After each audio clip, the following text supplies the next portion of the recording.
System Shock is a remake of the original game from 1994. I never played the original, but I hear this version of the game is extremely faithful. I've played BioShock, Prey, and a couple other games that were clearly inspired by it, but this was quite the trip seeing where it all came from. It's like watching Alien for the first time after playing Halo and Mass Effect. System Shock sees a hacker being taken to Citadel Station to release the ethics protocol of the station's AI, Shodan. After doing so, Shodan runs rampant and turns all the ship's robots hostile, while the crew have either been killed or mutated. The game is classified as an immersive sim, but I have my gripes with that I'll talk about later. Please remember to leave the video a like and to subscribe to the channel. Thank you.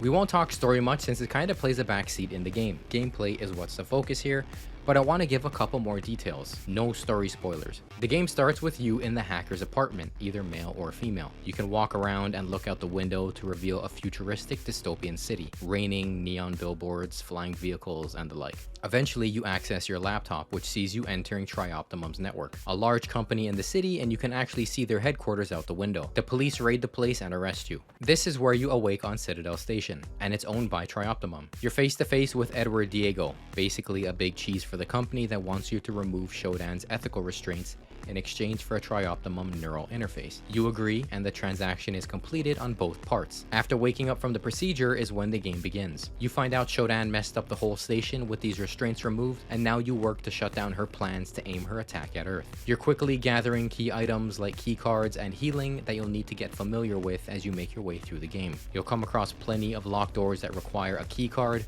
offsite switch, or cyberspace hack to get past. I played the game on Xbox, and it's clear as day that System Shock was made with PC in mind first and foremost, which makes sense since the original was also the same. You get a small quick menu at the bottom of the screen, different sections for different equipment. The first four are for weapons, the other ones are explosives like grenades and mines, and other equipment like stims, healing items, and battery packs. You can scroll through this menu using the D-pad. Pressing X in the inventory screen will organize it, but it will also organize your quick menu, meaning it might swap out items you put there intentionally. I have to mention the unique way that this game shows detail, clearly showing signs that it comes from a different era of gaming. The textures are pixels, literally. Zooming in and looking closely at anything in the game will reveal tiny little squares colored and formed in a way to show its detail. I adore this method, and I think it fits with the game very well. Along with the bright, vibrant colors you'll see around the station, the presentation for System Shock is stellar. The thing about System Shock is that it helped kick off immersive sims, but I didn't find this game to be very simmy at all.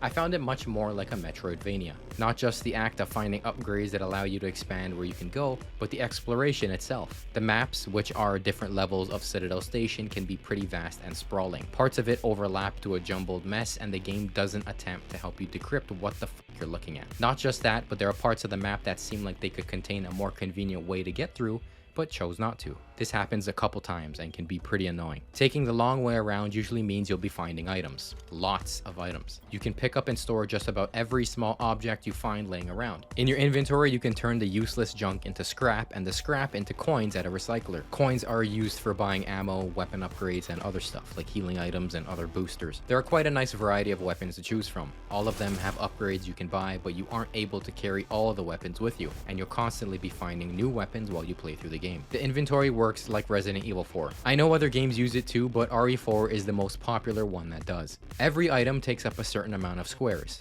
and obviously the weapons take up the most out of all of them. There are upgrades that make your inventory larger if you explore the station, but I only ever found one of them. Speaking on the exploration, kinda brings back the immersive sim elements that I've been hearing. I don't really see how it's an immersive sim. You don't have abilities that allow you to do things the way that you want. I'd argue the game becomes more like an immersive sim after you get late game V3 boots, which basically allows you to fly, letting you bypass some platforming puzzles and get to areas you may have needed to wrap all the way around to reach previously. You'll start the game on the medical level after waking up from the procedure, but you'll go to research, reactor, maintenance, storage, etc. in that order. Getting between the levels of the station are done using the elevators. Each level is its own little hub, blocked off from the rest of the game by these elevators. You have a map as soon as you enter a new floor, and it will reveal itself as you start exploring. The thing here is that it also marks notable places on your map, like healing bays, vending machines, recyclers, and others. And this is where my problems with the game start. Elevators only go to certain floors. One floor may have 1 or 2 elevators that each go to 2 or 3 of the 9 total floors.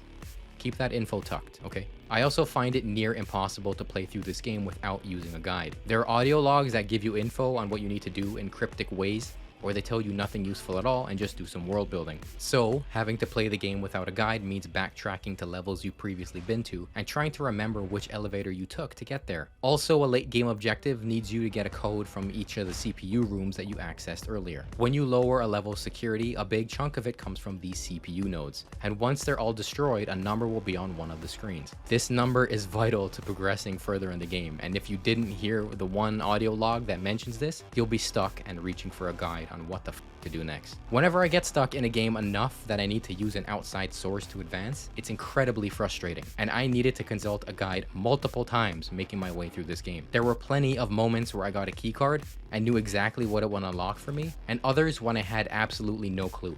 I guess in these instances, you're supposed to have taken notes or be prepared to check every locked door you came across on previous floors of the station. I'm not sure I would have played the game if I would have known how unfriendly it was to play without a guide.